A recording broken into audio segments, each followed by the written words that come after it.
Olá pessoal, tudo bem com vocês? Espero que sim. Na aula de hoje vamos estudar o processo biológico chamado meiose. O que seria então a meiose? A gente estudou na aula anterior a mitose e a gente comparou a meiose e a mitose. Relembrando então que a mitose é um processo biológico voltado para a recuperação e crescimento de tecidos. Crescimento celular para a formação de tecidos. Enquanto que a meiose é um fenômeno biológico em que o objetivo é formar gametas. Logo, ao final do processo, eu tenho na mitose duas células idênticas à célula progenitora ou à célula mãe, que a gente chama. Enquanto que no final da meiose, nós temos 4 células com metade do conteúdo celular da célula mãe, como a gente repara aqui nessa figurinha.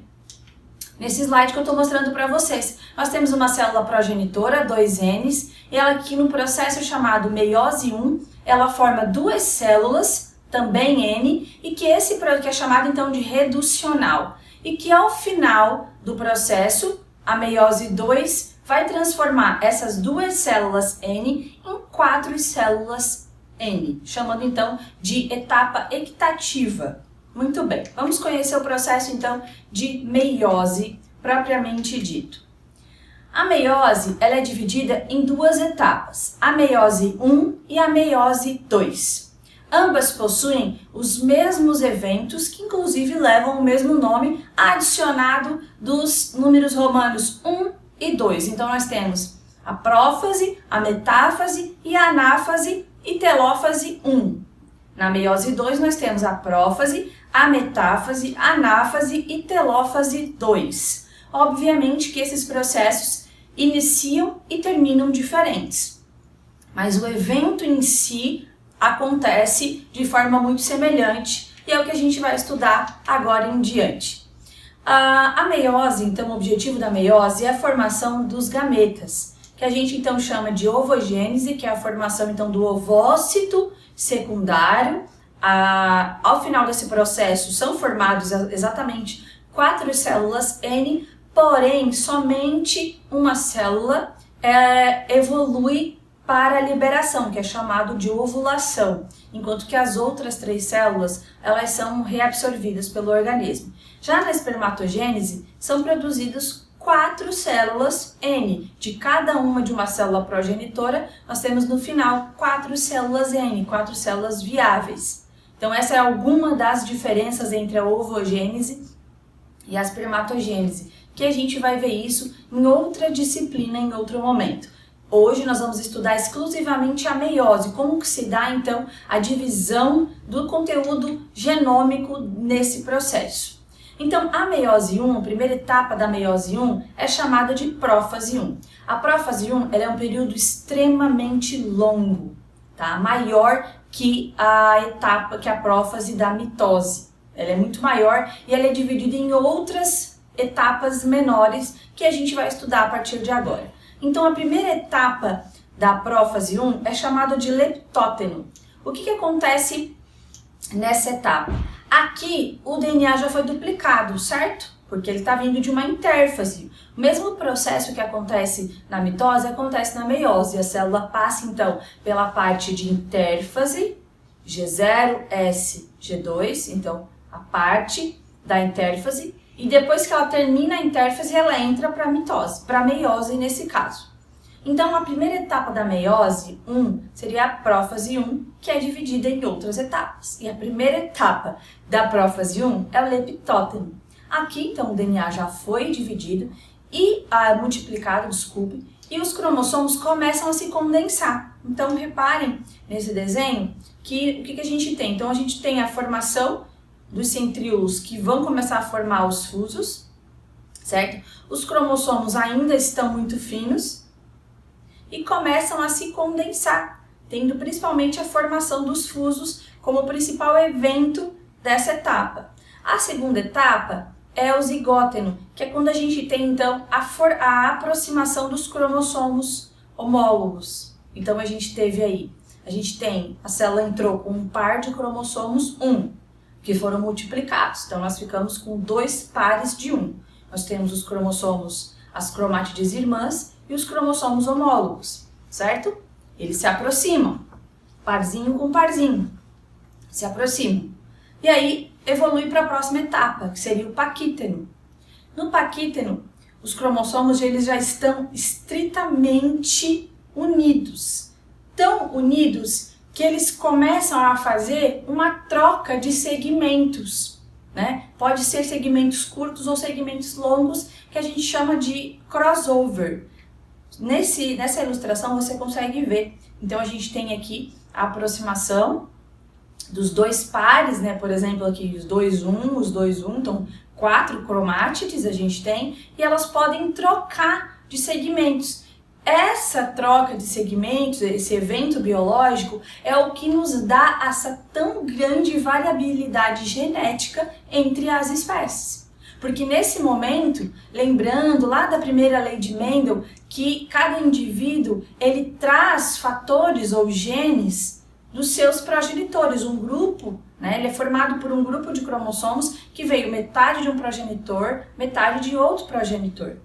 Então, um ser ele já é bastante misturado. E agora esse ser que foi misturado vai ter os seus cromossomos, o seu genoma, fazendo ainda uma permutação de segmentos, ou seja, aumentando ainda mais a variabilidade genética desse indivíduo no momento então da formação dos gametas. Por isso que, como resultado de uma prole, a gente pode ter uma variabilidade genética tão grande de, por exemplo, 2 progenitores, né? Porque todos esses gametas que vieram de um progenitor e do outro já vieram com uma grande variabilidade. E no final ainda vão se juntar e formar um outro indivíduo. Então você juntou bastante variabilidade com outra variabilidade e formou um indivíduo. Por isso que nós podemos ter aí pessoas e seres vivos, dependendo da espécie que se fala, com uma característica, com características tanto fenotípicas, tanto características físicas quanto de fisiologia diversificadas.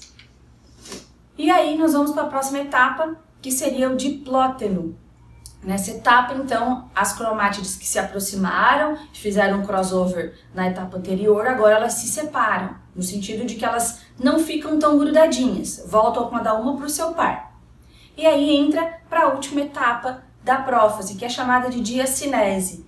Aqui, nesse momento, os cromossomos atingem a condensação máxima, né? Isso é visível ao microscópio óptico, e acontece a fragmentação total da carioteca. Claro que isso acontece, né, gente, de uma forma contínua. A gente explica dessa forma para ser didaticamente mais entendível, mas isso acontece em vários tempos diferentes, cada célula no seu ciclo, e acontece de uma forma contínua, sem breaks, certo? A segunda etapa da meiose seria a metáfase 1. Então, na metáfase 1, assim como na mitose, a gente tem então uma concentração dos cromossomos no equador da célula, na parte central da célula, certo? Os fusos estão extremamente aderidos aos cromossomos e é o que a gente chama de placa equatorial formada. Na anáfase 1, os pares de cromossomos então começam a ser distanciados. Os fusos fazem a atração desses pares de cromossomos e distanciam eles em direção aos polos. E a última etapa então da meiose 1 seria a telófase, que é quando a gente tem então a formação de grupos haploides dentro da célula, certo? Desaparecimento dos fusos e a formação de uma nova carioteca. E aí a gente entra para a penúltima etapa, para a última etapa, aliás, dentro da telófase, que seria a citocinese, e assim como na mitose, essa etapa se refere ao fato, então, da formação desse anel contrátil entre essas duas células, que divide as células iniciais, resultantes da meiose 1, em duas células.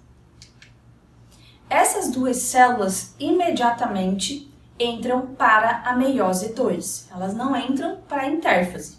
Elas saem da meiose 1 e inicialmente continuam o procedimento agora refazendo a divisão, só que nesse caso a prófase 2.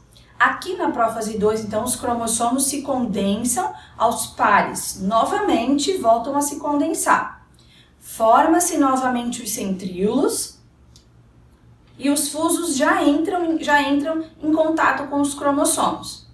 Na metáfase 2, os cromossomos já estão extremamente condensados, é o máximo da condensação, os fusos fortemente aderidos e forma-se a placa equatorial. Seguindo, para o próximo slide e para a próxima fase, a anáfase, onde os cromossomos homólogos ou as cromátides são separadas, né, e direcionadas ao polo de cada célula através da atração dos fusos. E a última etapa chega então, que é a telófase 2, que é onde os cromossomos começam a se descondensar, o fuso se desfaz, a carioteca começa a se refazer e começa a surgir a formação da citocinese, então, que é a divisão agora dessas duas células em 4 células. Cada uma das células formando 2, o que totaliza, no final, 4 células N. Aqui, nesse último slide, eu trago para vocês uma imagem iniciando uma meiose. Então, ó, a prófase 1, depois a metáfase 1, a anáfase 1, telófase 1. Imediatamente passa para a prófase 2. Metáfase 2, anáfase 2 e a citocinese da telófase, onde 4 células filhas são formadas. Então, uma célula, 2N, passou por 2 processos, meiose 1, meiose 2, e no final formou 4 células com metade do conteúdo genético da célula progenitora. E assim a gente termina a nossa aula de meiose. Muito obrigada!